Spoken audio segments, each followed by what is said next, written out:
নমস্কার। বিশ্বকবি রবীন্দ্রনাথ ঠাকুরের নৌকোযাত্রা।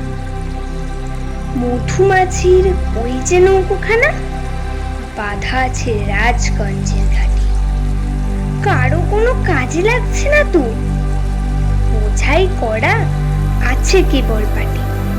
আমায় যদি দেয় তার নৌকাটি, আমি তবে 100টা দাঁড়াটি।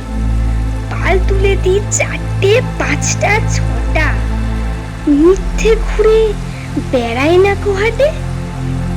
আমি কেবল যাব একটি বার 7 সমুদ্র 13 নদীর পার।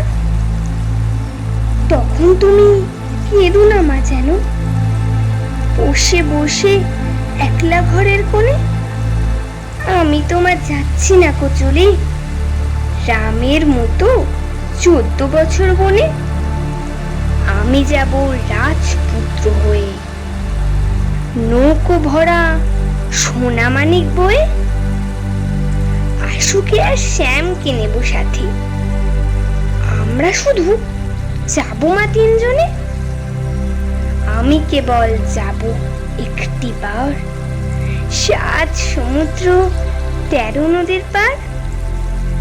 ভোরের বেলা দেব নৌকো ছেড়ে, দেখতে দেখতে কোথায় যাব ভেসে। দুপুর বেলা তুমি পুকুর ঘাটে, আমরা তখন নতুন রাজার দেশে।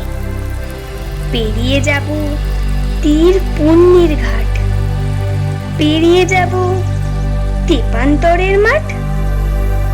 ফিরে আসতে সন্ধে হয়ে যাবে, গল্প বলবো তোমার কোলে এসে। আমি কেবল যাব একটি বার 7 সমুদ্র 13 নদীর পার। নমস্কার।